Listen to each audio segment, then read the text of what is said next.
I'm going to have the exchange guys come up and talk about the stuff that they're working on. This is a really cool project. Really excited they were able to come and join us, and actually want to thank you in front of everybody for including me in some of the stuff that you're doing. I'm more than happy to help. And you know, we come from a different angle, and then we realize that everybody here has their own reasons for supporting Amendment 2.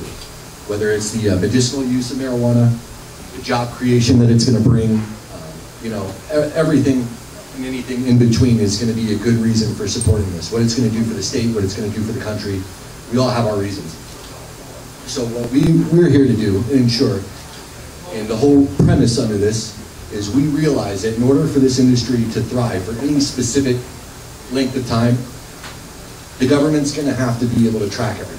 They're going to have to make sure that they're getting their taxable revenue. They're going to have to make sure that they can control this. And as of right now, what we do know, states like Colorado, they're estimating that they only see relatively 30% of their taxable revenue. So what we're doing is we're actually comprising the first electronic trading platform for marijuana in legal states, intrastate trading. I'm not sure, I'm going to throw this out there. Do any of you guys follow commodity stocks, exchanges? Any of you guys trade, anything like that? Well, if you do, this is going to be a very similar platform on the retail side, a lot like Ameritrade or E-Trade. This is going to allow you, as a retail purchaser, to be able to buy from any vendor, any distributor, any wholesale operation within the state with a few clicks of the button.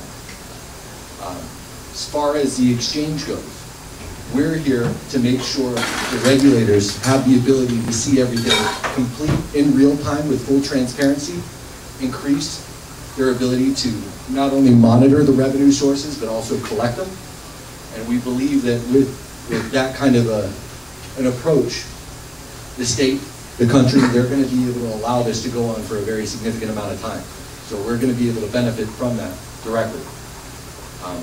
Again, with the platform, I really don't want to go into, you know, the algorithms or how it's going to work, you know, as far as a you know, mechanical standpoint.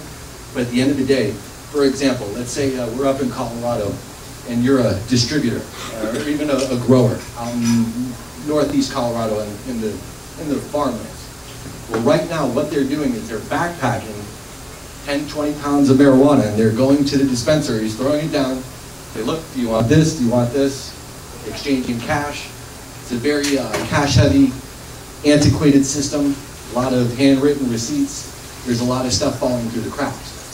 So what we want to make sure is that the government doesn't shut this down because they're not seeing their revenue from this. They're not able to control it. So what we're doing is we're implementing this exchange in states that allow medicinal and recreational marijuana, and we're actually going to supply this platform to the regulators, to the growers, to the dispensaries, free of charge. We're also going to be handling the shipping, grading, storage of the product from wholesale to dispensary to retail. It's going to allow a complete and robust real-time tracking system for the state that's implementing the program. So at the end of the day, again, you know, not to bore anybody with the technological side of things, we're actually going to be bringing in Wall Street technology to this industry, which we really think is going to revolutionize the transactions. It's going to bring it, you know, from an infant stage to something that's feasible. What we do is we have a little over 100 years of Wall Street experience. And the reason is we're not looking to bring Wall Street into this. We realize that Wall Street, at the end of the day, caused a lot of the economic problems, you know, that our country is facing today. But what we do realize is that Wall Street is one of the most regulated industries in the world.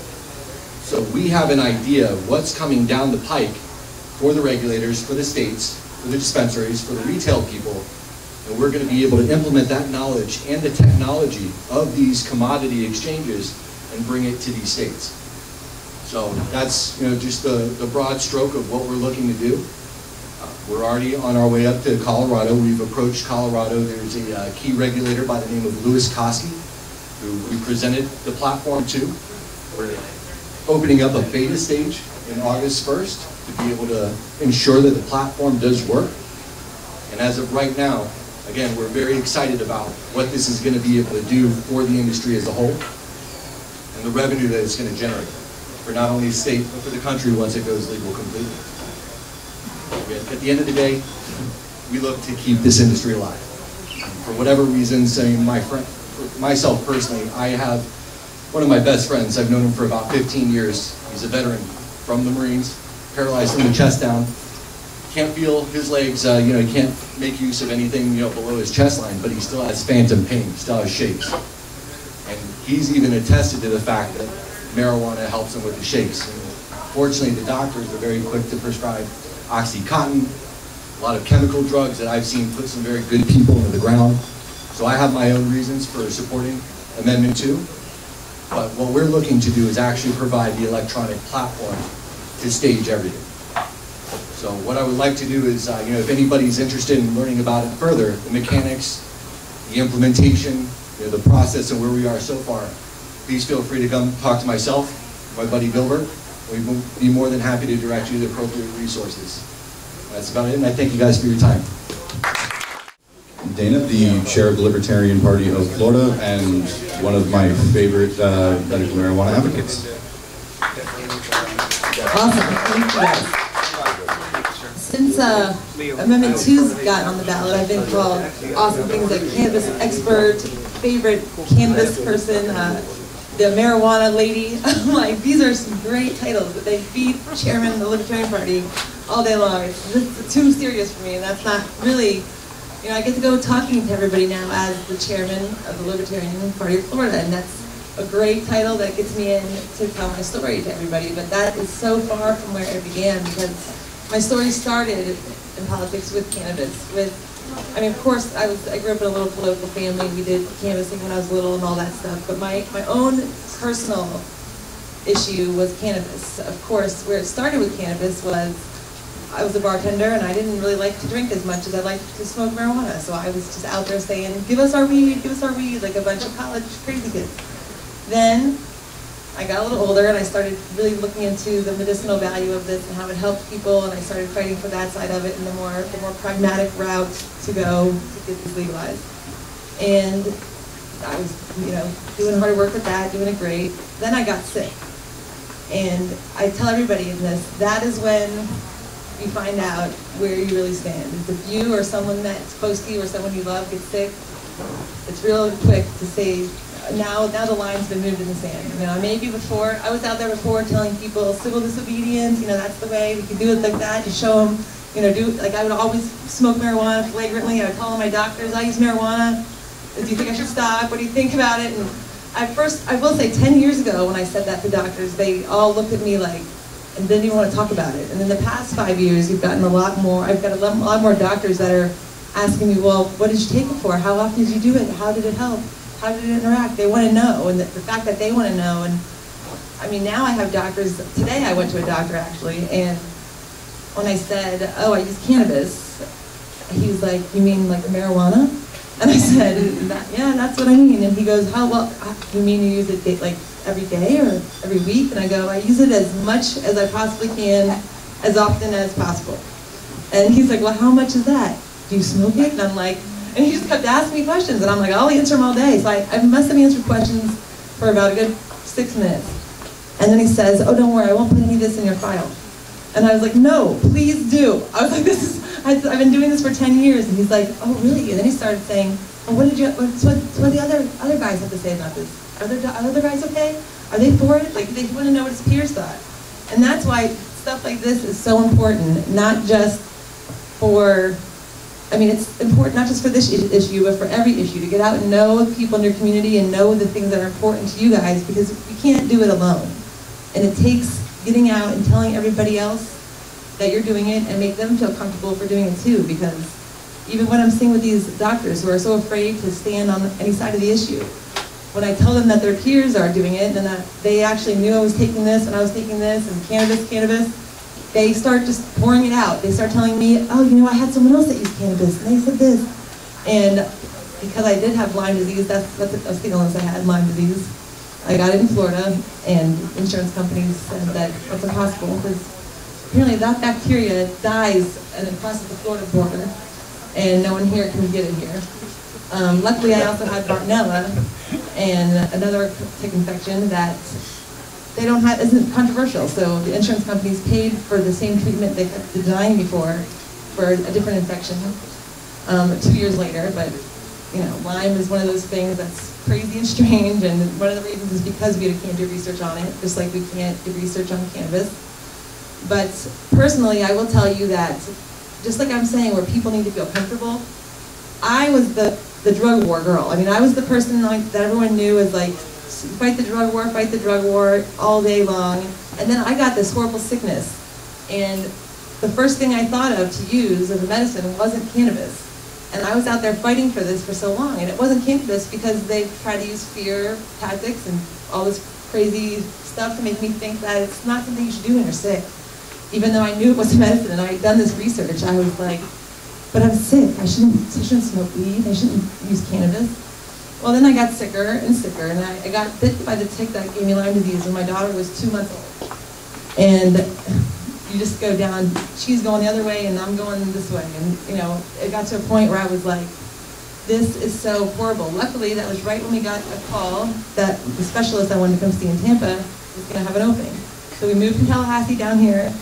My husband got a job. We started treating these IV antibiotics, of course, handfuls of medicines like oxycodone, Xanax, diazepam, hydrocodone, long-term, I mean, all this stuff to just, and, you know, for the symptoms, I knew well enough. Once I started getting better, I knew I couldn't be doped up around my little baby all day long. I used cannabis. I'm not, you know, I know how to function on that, and it worked for the symptoms. I didn't think about trying it for the illness until I started doing more and more research, and I started meeting all these people's children and I saw these children that were having symptoms that looked similar to the children that had Lyme disease from their mother that was passed through the womb. And the CBD oil and all this stuff was working on these children. And I couldn't stay on the IV antibiotic long enough to make an impact because my organs were failing as I was putting the antibiotic in. So it was kind of a game to see how long can you keep this in? Can it long enough to kill it without killing you? We'll just keep playing this game back and forth. And the last time I did the IV antibiotics was last July 5th. I got on the IV antibiotics and I started the Rick Simpson oil, which is the high CBD. It was very expensive and it was going to be very, very legal for me to bring here. I got it from out of the country, and the amount that I was telling somebody earlier, as much as I always was out there saying, you know, fight the system, damn the man, civil disobedience, I kept it at like a misdemeanor level, you know. Like I was going to go out there and say, hey, look at me, but I made sure I knew the law and what I would be in trouble for. And I did the same thing when I was going to buy this oil, and what I saw was something very frightening. I mean, when I was sick and I wanted to get this medicine, it was going to cost me 100 times as much, and it was going to be worth 4 federal felonies if I got it to my house. And because I have a young child, I could get my child taken from me. They could consider my house a drug house. Anything I had there, I mean, everything's the paraphernalia at that point. There's mandatory minimums in Florida, some of the worst, or the worst that there are for marijuana around. So now I look back and realize I was that sick and that feeling at that end of my rope that I took that chance, even knowing all that was stacked against me. And I took it, and I started doing the oil, and I was able to stay on my IV antibiotics for 9.5 weeks. That's when the oil ran out. That about 8.5 weeks. Then I went in another week, and then they pulled me off. But this past year, I've been so much better than the years before. I've gotten such a markedly, like, a huge jump of like health, I guess. I just had my blood work done a month ago, and aside from the little autoimmune response that you will get with a chronic infection like Lyme, everything was perfect. I mean, if you would have seen, they were trying to put me on cholesterol medicine, hormone medicine, and they didn't know. They didn't know what to put me on. They were just throwing out medicine, trying it, and all of it just made you feel worse. And then other symptoms came up from that medicine that they give you other medicine for, and it's like, how far down this medicine rabbit hole am I going? Which I don't even know what symptom is from the illness and what's from the medicine anymore. But I did know one thing, is that when I smoked cannabis or ingested cannabis, however I was using it, I didn't have any of these problems I was having, like trying to figure out what was what. You know, you felt bad, you knew it was from this medicine, cannabis took the symptoms away, and apparently it was healing the inside of my body. because my kidneys and my liver was the issues before when I was on all the drugs for Lyme. And they were monitored, the spikes and all that. And when I was taking the cannabis with the antibiotics, it was normal. It was almost low sometimes. My kidney function, or my liver function was like so perfect. They were like, look at this. This is crazy. I also use, by the way, off topic a little bit, colloidal silver. Anybody that has not heard about colloidal silver, Google that and take a weekend. Yeah, it's pretty amazing. How'd you spell it? It's colloidal silver, C-O... L-L. Yeah, I can't, I'm not a spelling bee. D-I-L-E. Autocorrect. C-O-L-L-I. But that's kind of my little story about how I got to be where I am today, as far as, you know, I mean, I was passionate about this because of the Lyme, and the Libertarian Party of Florida. I mean, I was a very non-partisan person, and I was proud of it. I got my political science degree and sociology degree from Florida State University, and was registered MTA from the beginning, and worked for the campaigns on both sides, and it was just adamant that I was never going to belong to a party because I do not like party politics. I think I despise it. It's everything I hate about politics. And now here I am, the chairman of the Libertarian Party of Florida, which I did not. One of the reasons of why I was able to say, all right, I think I can work with these people here is because they knew I was NPA, and they had me helping them and helping with their candidates, and then they knew I didn't want to change my party, and they kind of pushed me until I got to the point to where I got so angry one day a couple years ago and said, well, maybe I'll just run for chairman of the party. And someone's like, yes, I guess you should. And I got myself into this position, and I said, well, I have to just change my party. And they're like, you have 2 more days, and you can still do it. Turn it in tomorrow. And I'm like, oh man, I said I would never do this. And I asked my husband, and he's like, don't be too proud to not just send that back and join a party and see what it's like. So I did, and I'm here, and it's been great. I mean, I've met the greatest people that I've ever been able to meet through this party. People that we're always out working grassroots with me on both other sides of the candidates. I always find them here in the Libertarian Party. And the fact that this party knew from day one that my issue was cannabis freedom, however we could get it, not however we could get it, but baby steps, you know, we need this plant is one of the bases that something we can all come together around. And it just helps everywhere. I mean, it helps on so many different levels. And I think we've heard him talking earlier today. I mean, there are so many ancillary businesses that can come up from this industry that, I mean, you think of any industry that's out there, like the fast food industry, and you realize there's, you know, a manager, an owner, a delivery driver, a person that makes menus, someone that has to deliver their product to the store. I mean, every single one of those people is a job. It's a whole new career path that people can start taking. And of course, we don't know. We have to pass Amendment 2 first, or Prop 2, and then they're going to be trying to write the language, which, of course, as of today, we don't know exactly what that language is going to be, but we kind of do, because we can go back and look at the patterns of what these people have been doing, and we can see the path they're trying to take. And if you look at the high CBD bill that they passed, I mean, I remember that bill when it started off, and I see the evolution that it kind of did, going back and forth. And you know, the killer in what they did in that bill was they came in and said, they did this vertical integration clause, which said five competitors in the market. You know, that said more than that, but that's basically what it said, that there's only going to be five people.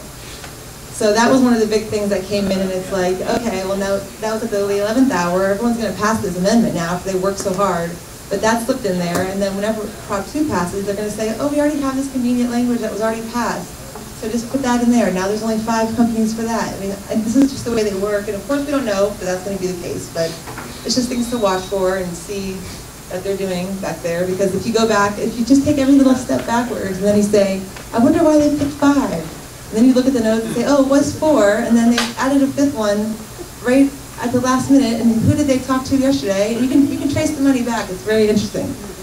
But, you know, that's all the details for political junkies that like to follow. But, you know, the real thing is that this is, I mean, what we've done here in the past 4 years with this cannabis thing is just phenomenal. I mean, I've been working with some of these same people for years, and a lot of these same groups, and it's just, it's happening. We're doing it. It's happening right here. And I mean, I knew it was going to happen. I didn't think it was going to happen this soon, really. And when I saw that we got this on the ballot, it was like, all right, this is actually happening. They really put this on the ballot. This is great. And I don't know if somebody said it earlier, but this has to pass with 60% of the vote because it's a constitutional amendment. So it's not just enough to win. We have to have 60% win for this to go through. And we can get it, but only if people actually go out and vote for it. Because if you look at the people that turned in the petitions or this or that, most of those people did not vote in the last election. So hopefully it's because they weren't of age yet and they're going to be voting or something happened, but a lot of people we know who have been apathetic to the process are getting excited about this issue, and it's going to bring people out to the polls, and it needs to. So if you know people out there that are supporting this and say yes, they know them not to be diligent voters, get on them, because it's people like them that you know support it and you know would want to see it through that aren't going to go to the polls or aren't going to vote. And that's why the absentee ballot thing is so great, because I know that's a huge deterrent for a lot of people to get out there and go vote, is going to the polls that day. And a lot of people, even my friends and family, who mean well, just end up not having time or it's too busy and they just want to get home. But the absentee ballots, it's just, come to your house, fill it out, and get it sent back, and then you don't have to worry about it, and your vote is in there. And it's great. And of course, vote yes on 2. And if you look to the side and see little initials that say LPF, just vote for those people. And everything will be right. If you want to find out about those people, you can go to lpf.org and find out about our candidates on there. They're all on there. And Hillsborough County, right back there. If anyone's in here from Hillsborough, which I am too. We're probably the only ones. But, yeah, there's some cable stuff back there about it. I'm trying to think of what else I'm going to do over here. I know we're going to ask some questions.